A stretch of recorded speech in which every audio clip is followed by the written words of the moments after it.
Junior engineer बन सकते हैं 2025 में। तो आज हम लोग पूरा का पूरा रोड मैप डिस्कस करने वाले हैं कि अगर हम लोगों को 2025 में जेई बनना है तो उसके लिए क्या क्या चाहिए होगी, क्या क्या रिक्वायरमेंट होगी और किस तरीके से हम लोग शॉर्ट फॉर्म में आपको क्या कर सकते हैं, जेई बन सकते हैं। तो सबसे पहले देखिए हम लोग बात करने वाले हैं कि 2025 में जो अपकमिंग जेई की वैकेंसी है वो क्या है।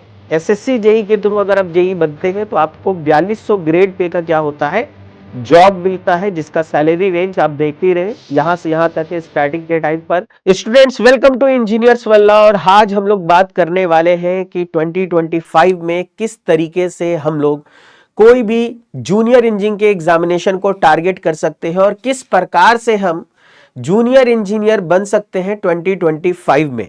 तो आज हम लोग पूरा का पूरा रोड मैप डिस्कस करने वाले हैं कि 2025 में अगर हम लोग किसी भी जूनियर इंजीनियरिंग के एग्जामिनेशन को टारगेट कर रहे हैं तो किस तरीके से टारगेट करेंगे। तो चलिए शुरू करते हैं। और आज सबसे पहले देखो हम लोग बात करने वाले हैं कि अगर हम लोगों को 2025 में जेई बनना है तो उसके लिए क्या क्या चाहिए होगी, क्या क्या रिक्वायरमेंट होगी और किस तरीके से हम लोग शॉर्ट फॉर्म में आपको क्या कर सकते हैं, जेई बन सकते हैं। तो सबसे पहले देखिए हम लोग बात करने वाले हैं कि 2025 में जो अपकमिंग जेई की वैकेंसी है वो क्या है। सबसे पहले तो ये पता होना चाहिए ना कि सर अगर हमें जूनियर इंजीनियरिंग की तैयारी करनी है, जेई बनने की तैयारी करनी है तो कौन कौन से एग्जाम होंगे जिनको हम लोगों को टारगेट करना है, कौन कौन से एग्जाम हमारे टारगेटेड हो सकते हैं। तो देखिए इसमें शॉर्ट में अगर बात किया जाए तो सबसे पहला वैकेंसी है आपका किसका, एसएससी जेई 2025 का, जिसका टेंटेटिव कैलेंडर ऑलरेडी आ चुका है। दूसरा है आपका आरआरबी जेई, इसका भी टेंटेटिव कैलेंडर आपको ऑलरेडी आ चुका है, ये दो एग्जाम है। तीसरा है स्टेट जेई एई का एग्जामिनेशन। देखो स्टेट के जो जेई और एई के एग्जामिनेशन है ये कंटिन्यूअसली आते रहते हैं, इसके अलावा भी बहुत सारी वैकेंसीज है जो आते रहते हैं, लेकिन अभी फिलहाल उसका कोई नोटिस नहीं, इसलिए हम लोग यहां पर मेंशन नहीं कर रहे। जैसे डीडीए जेई का लगभग एग्जाम हो जाता है, जैसे राजस्थान का जेई का एग्जाम अभी होने वाला है, उसका नोटिस आ चुका है ऑलरेडी, ठीक है। जैसे कि आप उत्तराखंड का देख लीजिए या इस तरीके से बहुत सारे स्टेट के जेई का एग्जामिनेशन देख लीजिए, वो आता रहता है। जैसे एचपीसीएल का है, बार्क का है, ठीक है, इसरो का है, जूनियर इंजीनियरिंग के पोस्ट के लिए आता रहता है। तो वो अपकमिंग वैकेंसीज में वो सारे भी आते हैं। तो ये कुछ अपकमिंग वैकेंसीज हैं जिनको हम लोग टारगेट करेंगे, जिसमें सबसे पहला कौन है, एसएससी जेई है।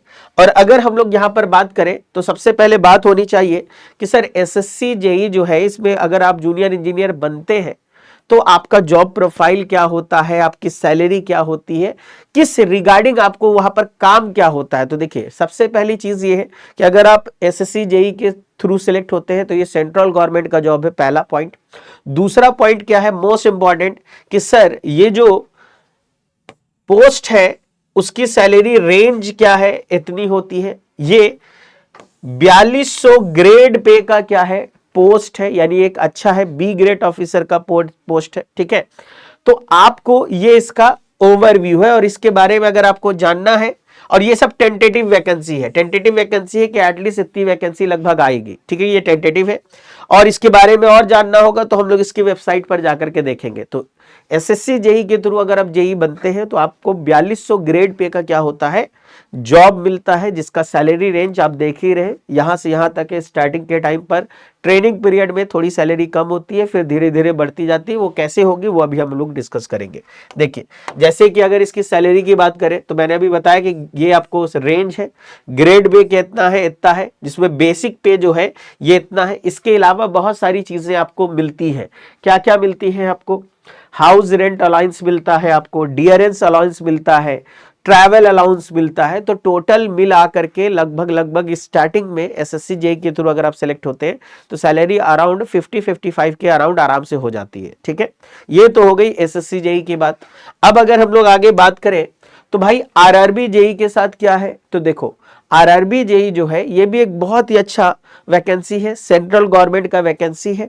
इसके थ्रू अगर आप जूनियर इंजीनियर बनते हैं तो आपको देखो बेसिक पे कितना मिलने वाला है, 35,400। डियरेंस अलाउंस जो होता है वो लगभग कितना है, 31% है।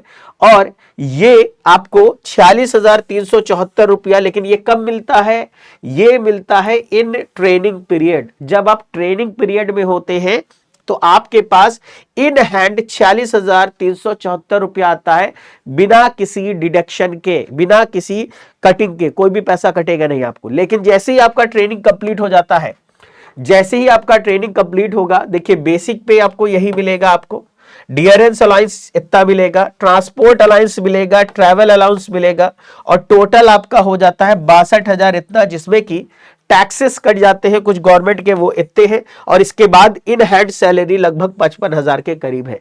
तो दो चीजें हैं। पहली चीज तो ये है कि आपको ये गवर्नमेंट जॉब, सेंट्रल गवर्नमेंट का जॉब है, आपको बहुत सारी फैसिलिटीज, बहुत सारे पर्क्स मिलते हैं, जैसे हाउस रेंट अलाउंस मिलता है, ट्रैवल अलाउंस मिलता है, डियरेंस अलाउंस कहते हैं, ठीक है। और समय के साथ साथ क्या होता है, आपको जैसे जैसे महंगाई बढ़ती वैसे वैसे आपकी सैलरी भी ग्रोथ होती है। और सबसे बड़ी बात क्या है कि अभी ये 6 पे कमीशन की बात कर रहा है, जैसे ही 7 पे आपको कमीशन, 8 पे कमीशन आएगा तो ये भी आगे चला जाएगा, और इनकी वैकेंसीज क्या होंगी, और बेहतर हो जाएंगी, ठीक है। चलिए अब आगे चलिए।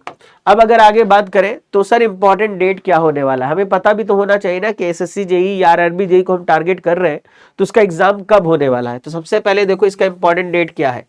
आपको टेंटेटिव डेट कैलेंडर निकाला है एसएससी ने, वहीं से ये वैल्यू रखी गई है, अपने मर्जी से कुछ भी नहीं है। तो कैलेंडर ये कहता है कि 5 अगस्त तक आपको नोटिफिकेशन आ जाएगा, ठीक है, और अप्लाई करना स्टार्ट हो जाएगा। लास्ट डेट इसका रखा जाएगा अप्लाई करने का कितना, 28 अगस्त तक। ये टेंटेटिव है, एग्जामिनेशन कब होगा वो नोटिफाइड किया जाएगा, वो अभी मेंशन नहीं है कैलेंडर में कि कब एग्जाम होगा, कब एडमिट कार्ड मिलेगा, ये मेंशन नहीं है। लेकिन फिलहाल के लिए इतना तो तय है कि अभी से अगर आप देखें तो आपके पास लगभग क्या है, 4 से 5 महीना है नोटिस आने तक, यानी एग्जाम होने तक मान के चलो 6 से 7 महीना आराम से मिलेगा तुमको। तो एग्जाम को तैयार करने के लिए तुम्हारे पास 7 महीने का टाइम है। अगला देख लीजिए, अगर आरआरबी जेई का कैलेंडर देखें हम लोग, तो देखो हम लोगों को ये वाला देखने की जरूरत है, क्योंकि हम लोग जेई की बात कर रहे हैं। जेई की बात कहा जा रहा है कि देखो वैकेंसी का असेसमेंट यहां पर हो जाएगा अप्रैल मई में, ठीक है। आपको यहां पर क्या लिखा जाएगा, आपको अप्रूवल के बाद वैकेंसीज मई जून में आ जाएगी, ठीक है। प्रपोजल ड्राफ्ट हो जाएगा। नोटिफिकेशन कब आने वाला है, जुलाई सितंबर में नोटिफिकेशन आ जाएगा, ठीक है। तो आपको सारी चीजें हैं, और यहां पर नोटिफिकेशन आकर के आपको अप्लाई करने के टाइम मिल जाएगी। मतलब अगर आप देखोगे, ठीक है, तो एसएससी जेई हो या आरआरबी जेई हो, दोनों में लगभग अभी भी आपके पास 6 से 7 महीने का आराम से टाइम मिलने वाला है तैयारी करने की, ठीक है। चलिए अब इसके अगर आगे बात करें तो सबसे बड़ी बात होती है कि सर एग्जाम को क्रैक करने के लिए हमको रिक्वायरमेंट क्या होगी, ठीक है, एग्जाम क्या डिमांड करता है। तो हमें 4 चीजें चाहिए। पहली, एग्जामिनेशन का नेचर कैसा होता है सर। एग्जामिनेशन ऑब्जेक्टिव टाइप होता है, एग्जामिनेशन कन्वेंशनल टाइप होता है, कंप्यूटर बेस्ड होता है, या ऑफलाइन होता है, या ऑनलाइन होता है, ये सारी बातें। दूसरा क्या है, एग्जामिनेशन का पैटर्न क्या है, ठीक है। तीसरा क्या है, हमारा एलिजिबिलिटी क्राइटेरिया क्या होगा। चौथा क्या है सर, हमारा सिलेबस क्या होने वाला है। तो अगर हम लोग बात करें यहां पर, तो सबसे पहले हम लोग बात करेंगे examination for SSC, examination nature for SSC JE इतना। इसका नेचर कैसा होता है सर, ये ऑब्जेक्टिव टाइप होता है। पहला, इसमें 2 पेपर होता है, एक होता है CBT 1 computer based test 1, computer based test 2। CBT 1 200 नंबर का होता है, 200 मार्क्स का होता है, 2 घंटे का पेपर होता है, ठीक है। सीबीटी 2 क्या होता है सर, ये आपको 100 क्वेश्चन होते हैं, 300 मार्क्स के होते हैं, 2 घंटे के होते हैं। मतलब यहां पर एक क्वेश्चन में 3 नंबर है, ठीक है। और यहां पर सीबीटी 2 जो है इसमें कैलकुलेटर अलाउ होता है, सीबीटी 1 में कैलकुलेटर अलाउ नहीं होता है। इसके बाद फाइनली डॉक्यूमेंट वेरिफिकेशन होता है और सिलेक्शन हो जाता है। ये एग्जाम का पैटर्न है किसके लिए, ये एग्जाम का पैटर्न है एसएससी जेई के लिए। अब अगर इसके आगे बात करें हम लोग, तो एसएससी जेई के एग्जाम को अगर हम लोग ओवरव्यू करें तो हमें दिखता क्या है सर, पेपर 1 जो होता है वो सीबीटी ऑनलाइन होता है, मल्टीपल चॉइस क्वेश्चन होता है। इसमें बेसिकली जनरल इंटेलिजेंस, रीजनिंग और जनरल अवेयरनेस का एक पार्ट होता है। दूसरा पार्ट होता है आप जिस भी इंजीनियरिंग डिसिप्लिन से है उसके क्वेश्चंस रहते हैं। तो टोटल क्वेश्चन कितने रहते हैं, 200। आवर कितना है, नेगेटिव मार्किंग रहता है। नेगेटिव मार्किंग है 0.25। अगर पेपर 2 की बात करें, यानी कि हम लोग यहां पर सीबीटी 2 की बात कर रहे हैं और यहां पर हम लोग किसकी बात कर रहे हैं, सीबीटी 1 की। तो सीबीटी 2 भी ऑनलाइन होता है, मल्टीपल चॉइस होता है और इसमें केवल और केवल आप जिस भी डिसिप्लिन से बिलोंग करते हैं, आप सिविल इंजीनियर हो, मैकेनिकल हो या इलेक्ट्रिकल हो, उसी डिसिप्लिन के आपको 100 क्वेश्चन पूछे जाएंगे। यहां पर 200 क्वेश्चन होते हैं, 200 क्वेश्चन में 100 टेक्निकल होता है, 50 रीजनिंग होता है और 50 जीएस होता है, ठीक है, जनरल अवेयरनेस होता है, ठीक है। ये 300 नंबर का होता है, ये भी 2 घंटे का होता है। यहाँ 1 नंबर कट जाता है रॉन्ग पर, नेगेटिव मार्किंग दोनों में है। ये हमारा एग्जाम का पैटर्न है एसएससी जेई का। और अगर आप लोग आरआरबी जेई की बात करें तो आरआरबी जेई में भी ऑब्जेक्टिव टाइप पेपर होगा, सीबीटी 1 और सीबीटी 2 करके यहां भी होगा। यहां कोई इंटरव्यू नहीं होता है, ना एसएससी जेई में ना आरआरबी जेई में। रिटेन होता है, रिटेन क्वालिफाई करने के बाद पार्ट 1 क्वालिफाई करो सीबीटी 1, फिर सीबीटी 2 क्वालिफाई करो, उसके बाद फाइनल मेरिट बनेगा, देन डॉक्यूमेंट वेरिफिकेशन होगा, देन सिलेक्शन हो जाएगा, ठीक है। तो सीबीटी 1 जो होता है 100 क्वेश्चन होता है, ये 100 क्वेश्चन 2 घंटे में आपको करना होता है और ये प्योरली नॉन टेक्निकल पेपर होता है, ठीक है, जस्ट क्वालिफाइंग है ये, ठीक है।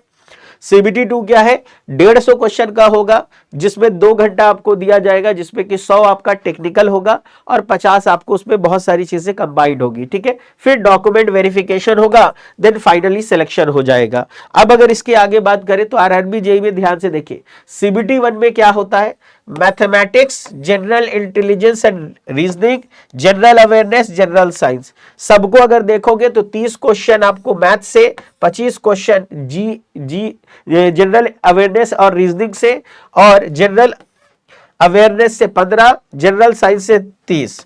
टोटल अगर आप जोड़ोगे तो 100 क्वेश्चन है और प्योरली नॉन टेक्निकल है, ये जस्ट क्वालिफाइंग होता है।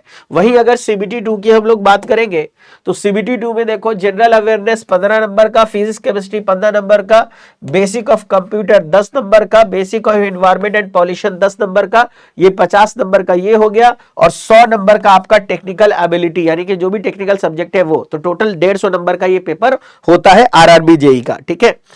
अब अगर आप ये दोनों क्वालिफाई कर लेते हैं, देन फिर आपका डॉक्यूमेंट वेरिफिकेशन होता है और फाइनल सिलेक्शन हो जाता है। अब सवाल ये उठता है कि सर एलिजिबिलिटी क्राइटेरिया क्या होती है इस एग्जाम के लिए। तो आरआरबी जेई को देखो या एसएससी जेई को देखो, दोनों का जो एलिजिबिलिटी क्राइटेरिया है, वो एलिजिबिलिटी क्राइटेरिया क्या है, वो है आपका कि आप या तो 3 ईयर का डिप्लोमा कर चुके हो या आप बीटेक हो, जिस भी डिसिप्लिन से आप भर रहे हैं उस डिसिप्लिन में, तो आप उसके लिए क्या है, एलिजिबल है, आप उस फॉर्म को फिल कर सकते हैं। क्लियर है। अब अगर इसके आगे बात करें हम लोग तो एसएससी जेई का सीबीटी 1 का सिलेबस देख लो। सीबीटी 1 में देखो 50 नंबर का जीआई और रीजनिंग है और 50 नंबर का जनरल अवेयरनेस है, 100 नंबर ये हो गया और 100 नंबर का टेक्निकल है, 2 घंटे का शिफ्ट है। क्लियर है। तो एसएससी जेई का सीबीटी 1 में 200 क्वेश्चन होगा और ये भी क्या होता है, ये भी आपको क्वालिफाई करना पड़ेगा तभी आप सीबीटी 2 दे पाओगे, ठीक है। लेकिन आपको जो फाइनल मेरिट बनता है दोनों नंबर जोड़ के बनता है, यहां फाइनल मेरिट में दोनों आएगा। आरआरबी जेई में केवल सीबीटी 2 के आधार पर फाइनल मेरिट बनता है, ठीक है। चलिए अब आगे चलिए, अगर सीबीटी 2 की बात करें एसएससी जेई के लिए, तो आपका जो भी टेक्निकल ब्रांच है उस ब्रांच के सीधे सीधे 100 क्वेश्चन होंगे, 300 नंबर के होंगे, 2 घंटा आपको दिया जाएगा। और अगर कोई बच्चा आपको बेसिकली जिनको स्क्राइब की जरूरत पड़ती है, यानी पीडब्ल्यूडी कैटेगरी में आते हैं, तो उनके लिए आपको 2 घंटा 40 मिनट दिया जाता है, ठीक है। चलिए, दोनों ही सीबीटी बेस्ड एग्जाम है। चलिए अब आगे देखिए, अब बात ये होगी कि सर ये तो हमें समझ में आ गई कि हमारा कौन कौन सा वैकेंसी है जो आने वाला है और किसको हम टारगेट कर सकते हैं। अब उसका क्या पैटर्न है ये पता चल गया, कैसे सिलेक्शन होता है ये पता चल गया, क्या वैकेंसी में क्या सैलरी मिलने वाली है, किस ग्रेड पे की वैकेंसी, ये सारी बातें पता चल गई। अब सवाल ये उठता है कि अगर हम लोग एसएससी जेई या आरआरबी जेई या किसी भी स्टेट जेई के एग्जामिनेशन को अगर टारगेट कर रहे हैं तो इसका हमारा प्रिपरेशन स्ट्रेटेजी क्या हो सकता है, हमारा रोड मैप क्या होगा। तो हमारा रोड मैप में सबसे पहला पॉइंट क्या है कि हम लोगों को सिलेबस को कॉन्सेप्चुअली कंप्लीट करना। सबसे पहले बिना सिलेबस को पढ़े, बिना सिलेबस को कंप्लीट किए आप तैयारी कर ही नहीं सकते हैं। आपका अगर सब्जेक्ट ही नहीं कंप्लीट है, सिलेबस ही कंप्लीट नहीं है, तो आप वैकेंसी को कैसे भर सकते हैं, कैसे एग्जाम क्वालिफाई कर सकते हैं। तो पहला काम क्या करना है, कंप्लीट करना है सिलेबस को, ठीक है। तो कंप्लीट सिलेबस कंप्लीशन होना चाहिए। दूसरा क्या है, subject wise proper conceptual notes होना चाहिए। ऐसा नहीं कि केवल देख लिया, आपको हर सब्जेक्ट का प्रॉपर कॉन्सेप्चुअल नोट्स बनाना है, ताकि आप क्या कर सको, बाद में जाकर के अगर कहीं पर कोई प्रॉब्लम हो तो दोबारा से उसको नोट्स के थ्रू दे करके पढ़ सको। दूसरा ये है। तीसरा क्या है, सब्जेक्ट वाइज आपको शॉर्ट नोट्स मिलने चाहिए, ठीक है। यानी कि आपको शॉर्ट नोट्स बनाना है सब्जेक्ट वाइज। इससे क्या होगा, जल्दी में अगर रिवीजन करना है तो आप किसके थ्रू करोगे, शॉर्ट नोट्स के थ्रू करोगे, और सब्जेक्ट वाइज आपको बना करके चलना है। अगला काम क्या करना है, ये तीनों काम जब कर लिया, आपने सब्जेक्ट पढ़ लिया, कॉन्सेप्चुअली पूरा पूरा स्टडी कर लिया है, नोट्स भी आ गया आपके पास, कॉन्सेप्ट भी आ गया। अब अगला काम आपको करना है प्रैक्टिस। प्रैक्टिस मतलब क्वेश्चन का प्रैक्टिस। तो क्वेश्चन प्रैक्टिस कहां से करेंगे सर, एक तो है कि पीवाईक्यूज जितने भी हैं उस एग्जाम के, उनको लगा देना है, ये मेरा है। और ये जब पूरा हो जाए उसके बाद हमें क्या करना है, टेस्ट सीरीज देना है। क्योंकि देखो, टेस्ट सीरीज एक ऐसी चीज है जो आपको ये बताता है कि आपका प्रिपरेशन सही डायरेक्शन में है कि नहीं है। टेस्ट सीरीज से आप खुद को क्या कर सकते हो, एनालाइज कर सकते हो, ये देख सकते हो कि आप कितना बेहतर चल रहे हो अपने तैयारी में। यानी कि आपने 20 क्वेश्चन का टेस्ट दिया, अगर आप मान लो 10 क्वेश्चन कर पा रहे हो, अभी आप 50% पर हो, अभी आपको और मेहनत करने की जरूरत है।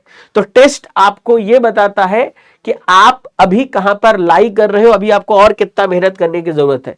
इसीलिए याद रखो, रिवीजन करने का सबसे बेस्ट तरीका क्या होगा, ये सब करने के बाद रिवीजन कैसे करना है। रिवीजन करने के लिए सबसे पहले तो पीवाईक्यूज लगाना है, ठीक है। पीवाईक्यूज लगाने के बाद दूसरा काम क्या करना है, दूसरा काम करना है ऑल इंडिया एई जेई एग्जाम्स पीवाईक्यूज। मतलब जिस एग्जाम की तैयारी कर रहे हो उसका पीवाईक्यू तो लगाना ही लगाना है। ये लगाने के बाद इंडिया में जितने भी एई जेई के एग्जाम हुए हैं उन सबके पीवाईक्यूज को लगा डालना है। ये लगाने के बाद फिर आप क्या करोगे, फिर आप रिवीजन के लिए फिर से टेस्ट पर चले जाओगे। कहां चले जाओगे, टेस्ट पर। अब टेस्ट भी कैसे देना है, टेस्ट देने का तरीका, सबसे पहले टेस्ट देना है subject wise. Subject wise test देना है। फिर क्या देना है, फिर देना है कंप्लीट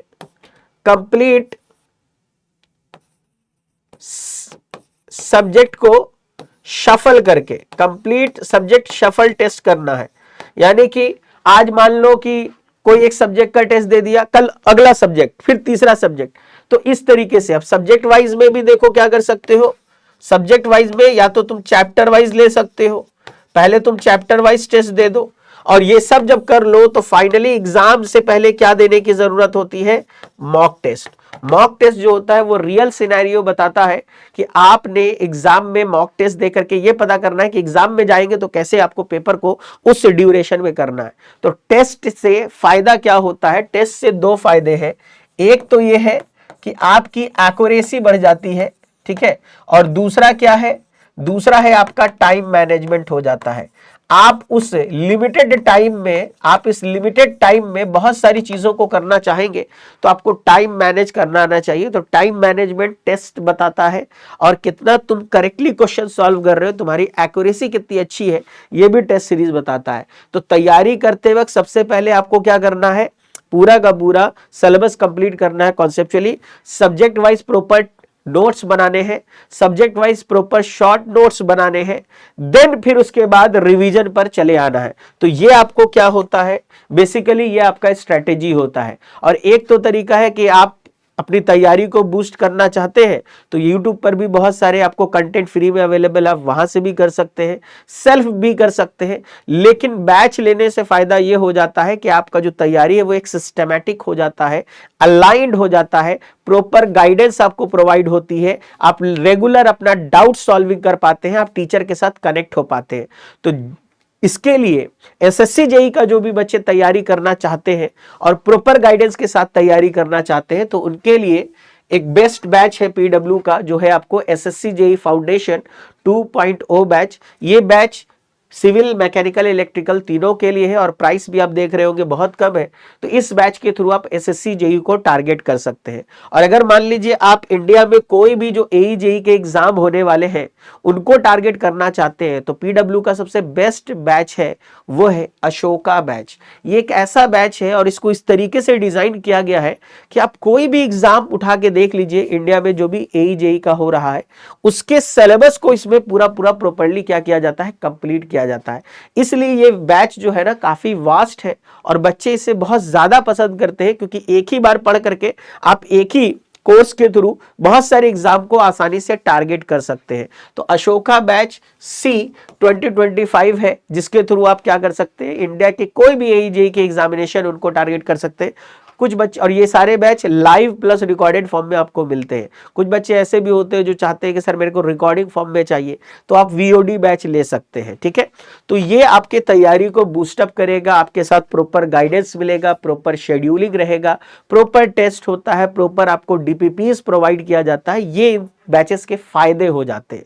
ठीक है, तो अगर आप अपनी तैयारी को सिस्टमेटिक करना चाहते हैं और बूस्ट करना चाहते हैं तो आप इन बैचेस के साथ जा सकते हैं। वैसे यूट्यूब पर भी आपके साथ कनेक्टेड हम लोग रहते हैं, फ्री ऑफ कॉस्ट बहुत सारे सब्जेक्ट पढ़ाते भी हैं, तो आप वहां से भी पढ़ सकते हैं। ठीक है, तो देखिए ये था हमारा पूरा का पूरा रोड मैप कि अगर आप टारगेट कर रहे हो किसी भी जूनियर इंजीनियरिंग के एग्जामिनेशन को 2025 में तो आप इस तरीके से अपने एग्जामिनेशन को क्या कर सकते हो, टारगेट कर सकते हो। आई होप कि हम लोगों ने सारी चीजें डिस्कस कर ली कि एग्जामिनेशन की रिक्वायरमेंट क्या है, उसको कैसे टारगेट करना है, क्या टेंटेटिव डेट्स हो सकते हैं, क्या सैलरीज होते हैं, क्या पर्क्स होते हैं, क्या फायदे होते हैं। तो चलिए इसी के साथ आज का सेशन फिनिश करते हैं, मिलते हैं फिर कभी, तब तक के लिए good bye, take care and best of luck.